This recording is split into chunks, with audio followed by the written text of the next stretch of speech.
Good morning and welcome. It is Tuesday, the 5th of April. I'm Flatcap Callum and I'm hoping you're all very, very well. Coming up today, we've got quite a short video, I would imagine. We're going to do a review of yesterday. We'll do today's bet, which is only a quarter stake. So I've just got one bet, £5 is all I'm doing on here.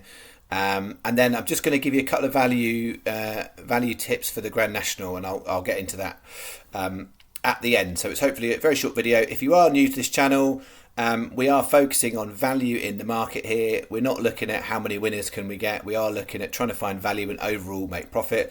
We are on the biggest losing run the channel has been on. So we've gone 8 days in a row losing for the first time. So it would really be lovely to try and turn that around today. But it's a pretty sleepy Tuesday. So so I think we'd be lucky if we did. The racing the rest of the week is looking a lot better than today. So today's the day. If you're not going to have a bet this week, today is the day to not do it. And what I would absolutely urge you, because it's one of them days where you go, oh, that's not really much I like, but I want to have a bet for the sake of it. Don't just put bets on for the sake of it and burn up a load of money ahead of the Grand National. You want to save a bit of cash for the Grand National and have a bit of fun on there. So yeah, don't get distracted. If you are thinking, I want to have a bet today, you're far better off doing research on the Grand National or having a bet on the Masters Golf, because the Masters Golf, and my bet will be out tomorrow, is the best golf tournament in the year to have a bet on, in my opinion. Because with the Masters Golf, you've got a few less players, than you'd have in a normal golf tournament. So you've just got just under 100, and normally you're talking about 130, 140, 150 most golf tournaments. But also most bookmakers will pay you extra places.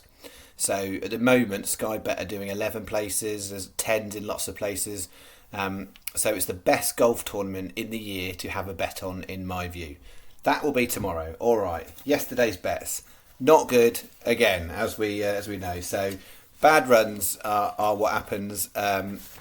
It's just super frustrating. But I really get that most of you who have been watching along understand how this game works. And you understand, because you've been watching for so long, that this is the worst run I've been on. But you also have got enough of a memory to know that we've had some particularly good days that are outweighing this bad stuff so far. So what did we have? This was the closest yesterday. So Incy Lenting, Kilbrainy, they were both really close. Literally heads and necks involved of them not getting placed. Strawberry Jack wasn't. So we got nothing back though. So disappointing. And then we had bet 2. Sienna Bonnie was really disappointing. It was only, I think, 7th, I think. Smeaton's Light was a non-runner, so we did get a £1 refund for that. And then Hullabaloo was really disappointing. I mean, it SP'd at 80 to 1, and you go, well, surely it ran like an 80 to 1 shot. I felt there was something more in the form than that.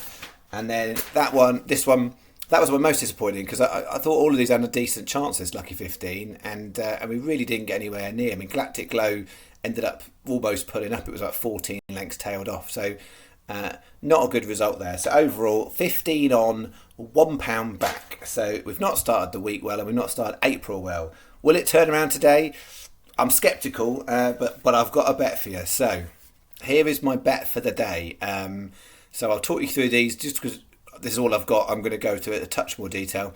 So £5. I'm only £5 in it today. Could have half stake with one bet. I've decided to quarter stake because I've got risk involved in here, a bit more than even usual. So 1 o'clock at Pontefract. Sky Bet are paying 4 on there. Most other bookies are not doing that. I'm hoping we're not relying on the 4th place, to be honest. So I think the bet's fine. Champagne Terry 5 to 1. I think that's a really solid chance to come top 3. Hopefully win. That would be delightful, but we'll see. We've then got 150 Exeter. This is the first of the 2 risky ones. So Mackie D, it's a selling hurdle. You don't get many selling hurdles. And I just simply think it's overpriced. If I was pricing up the market, I would put it 4th favourite based on back form over kind of similar ground, similar distance, over hurdles as opposed to chasers, because a lot of these have run over both. I'd make it 4th favourite.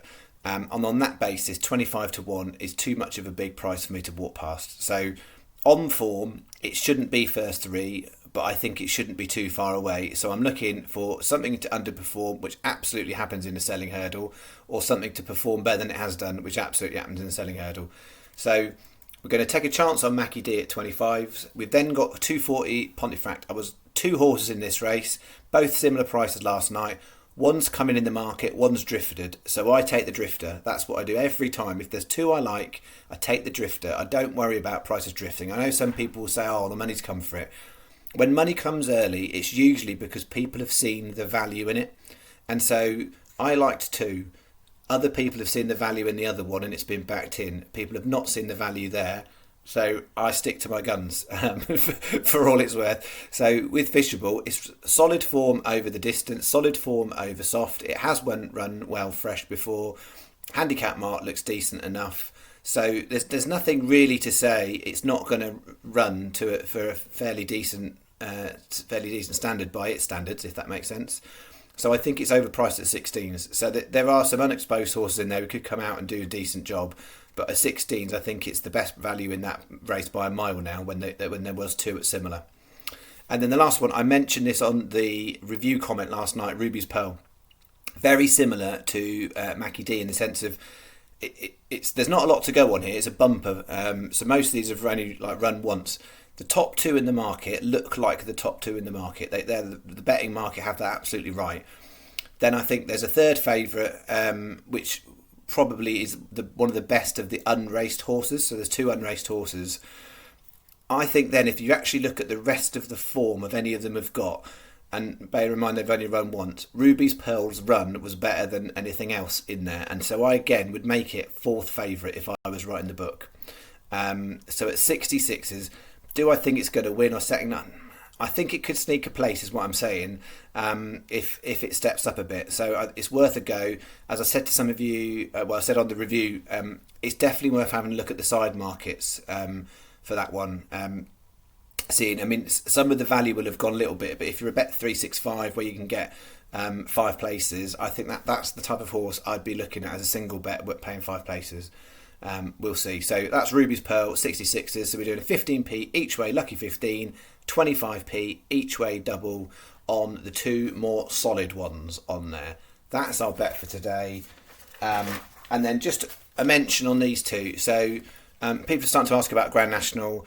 It's the race that gets everyone excited. I love the Grand National. It's, as I said before in a video, it's not the best betting heat necessarily, but you can absolutely find value. But you need so much luck in running to get round. These two are the two for me in the market that are where the value sits. And I think I've demonstrated so far a pretty good record on some of these main big handicap races of trying to find the value. And that's where I'm seeing it right now.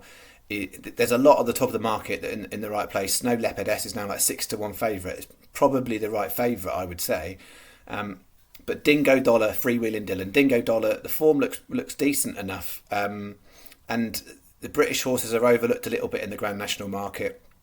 And I've already said this one, we put it in, for those of you who've done the Punt Nationals Lucky 15, which has gone terribly so far because the first leg didn't run, and then the second leg, Celebra D'Allen, which is supposed to be running the Topham, is not going to turn up either. So 2 legs of that Nationals bet have not actually run. So Dingo Dollar is the third leg, and then Freewheeling Dylan. It won the Irish National last year. It did a bit more after that, but it's not done much this year. It's a spring horse through and through. It wants good ground. Good to soft, I think, will be fine. If it goes soft, I wouldn't take it. But good to soft is okay, but good ideally for this horse.